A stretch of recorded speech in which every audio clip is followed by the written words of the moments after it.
ویډیو کې زه تاسو ته د ګیرې شپږ غټ نقصانات ښیم زما عزتمندو. څوک چې ګیره خرئ د هغوی غټ ګناهونه شپږ دي، هغه درته زه په تفصیل سره په دې ویډیو کې ریکارډ کوم زما عزتمندو.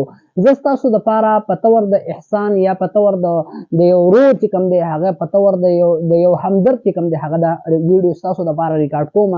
تاسو به دا ویډیو بده نه ګڼئ او د ثواب په نیت به یې د خپلو دوستانو سره ضرور شیر کوئ. تاسو هر ملګری څوک چې ګیره خرئ هغه دې پرې هم سود وکړي، او څوک چې ګیره نه خرئ هغه دې پرې هم سود وکړي، او څوک چې ګیره منډی کوي هغه دې پرې هم سود وکړي. شپږ غټ نقصانات درته د ګیرې زه ښیمه چې دا څومره عظیم ګناه دی زما عزتمندو.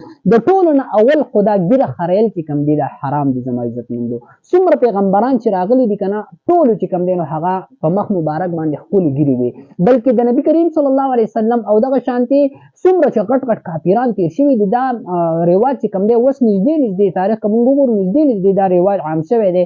خلک چې کوم دی ګیرې خرئ زما د اوسه پورې لوی لوی کافران لکه ابوجهل او ابولهب لوی کافران چې کوم دي د هغوی په مخ باندې به هم ګیرې وي. نمرود په باره کې هم راځي چې موسی علیه السلام د هغه ګیره ونیوله او ګیره یې راښکوده، نو دا غټ غټ کافرانو د هغوی په مخ باندې به هم ګیرې وي زما عزتمندو.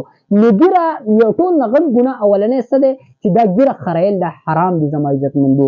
دویم ګناه زما عزتمندو څه دی؟ غټ ګناه چې په دې ګناه باندې په دې حرام څیز باندې ته پیسې ورکوې. په حرام څیز او د ګناه دپاره ته پیسې استعمالوې، یا به نهیله پیسې ورکوې یا به بلیډ راخلې په خپله به یې خرئ، خو په ګناه او په حرام څیز باندې خپل مال ضایع کول او خپل مال خرج کول دا هم ګناه ده زما عزتمندو. دا دویم ګناه شو.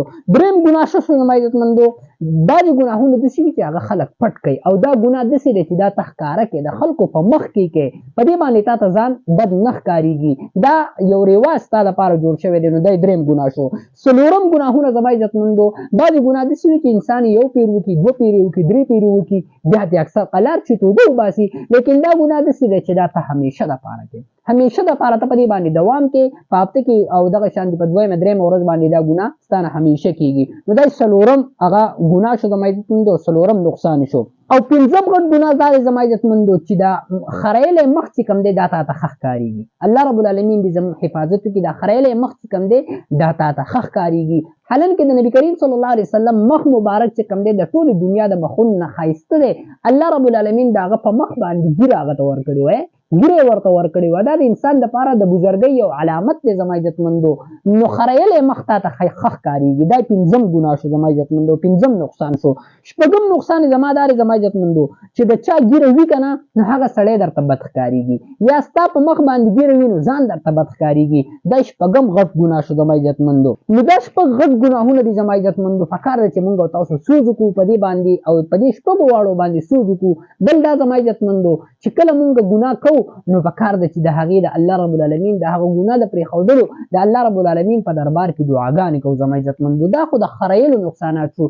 بل زما عزتمندو ډېر خلک داسې وي چې هغه په ګیره کې ډیزاینونه جوړوي. ای زما عزتمندو دا ګیره خرئیل ګورئ دومره ګناه نه ده، دا ګیره خرئیل دومره ګناه نه ده لکه څرنګه چې په ګیره کې ډیزاین جوړول په هغه ګناه ده زما عزتمندو. دا د ګیرې خرئیلو نه په څو چنده سیوا ده، ځکه ته د نبي کریم صلی الله علیه وسلم په سنتو پورې خندا کوې، په هغې پورې مذاق کوې، په هغې پورې مسخرې کوې.